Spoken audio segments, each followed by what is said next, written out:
Hey guys, and welcome to another episode of Seeing the Light with Megan Hopper Photography. I'm Megan, and today we're going to be talking about reflectors. Let me turn you around so you can see exactly what we have to deal with today. Well, today is a completely cloud-covered light quality day, and it's actually raining a little bit today too.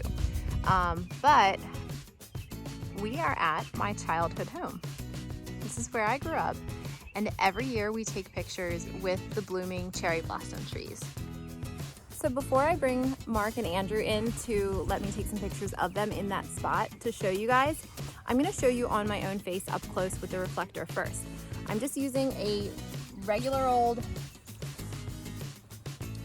4-way reflector. You can open it up and there's other options inside. But for the most part you have the white side and the gold side. I'm just going to use the white side. For a dreary day like this, we're just trying to brighten it up. So if you can see, there's a dark shadow that my hat is casting. What the reflector is going to do is reflect light back up into my face. So watch. Isn't that amazing? So essentially, this day is so dark right now with all the shadows happening. There's not much light reflecting. All that light that's coming down through the trees is being refracted through the clouds, making it a lot softer. And it's just not enough to fill in the eye sockets of the face of the person I'm shooting today. So I'm going to use a reflector. I'm gonna have Mark hold the reflector up and take some pictures of Andrew and show you. Okay guys, I have Andrew in position back here. Because this is a special spot, we've been taking pictures in this spot since I was a little girl.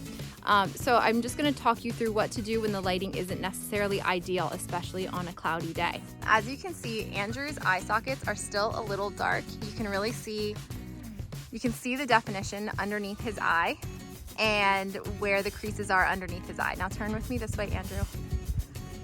Still this way, still this way. It's even darker over here. I don't know if you can see. Yeah, you can definitely see how dark his eyes are. And turn with me this way, Andrew. Definitely the best way over here. You can see his eyes brightening up, his beautiful brown eyes, but it's really just not enough to fill in all those shadows. So in order to combat those shadows in his eyes, I call this zombie light. It kind of makes people look like a zombie. My husband Mark here is going to use this reflector. So Mark's gonna come on in and get a little bit closer, and that's probably a little too close. As you can see, it's kind of making Andrew squint a little bit. It's too bright. So Mark, I'm gonna have you back up just a smidge more. And we'll check Andrew's eyes again. He's not squinting, but his eyes are filled in. That looks lovely. So this is where I will take the picture. Now I'm gonna take a couple befores without the reflector and some after. So here we go.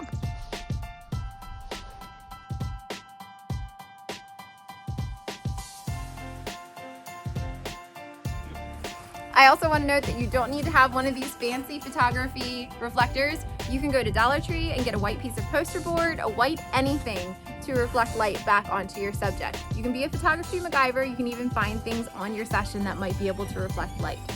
The one nice thing about these photography reflectors is that they do fold up really nicely so that you can get it in your bag and walk with it. And I just did a terrible job doing that. It's almost there. There we go. And you can put it right in your bag. All right, here we are back at the office and loaded into Lightroom, and I edited one of the photos and synced the settings exactly the same to the other photo. So we have here the first photo I took of Andrew with no reflector, and here's the picture I took with the reflector. Now, the differences are incredibly minor, but it really does make a difference once you start training your eye. In this picture, I want to draw your attention to this area on this side of his face. It's a little darker and there's a lot more contrast to the picture in this area, and if you look at the same area in this picture, it's brightened up quite a bit. If you remember, Mark was standing on this side of him with the reflector reflecting light back up into these shadows, and that's why I had him stand on that side.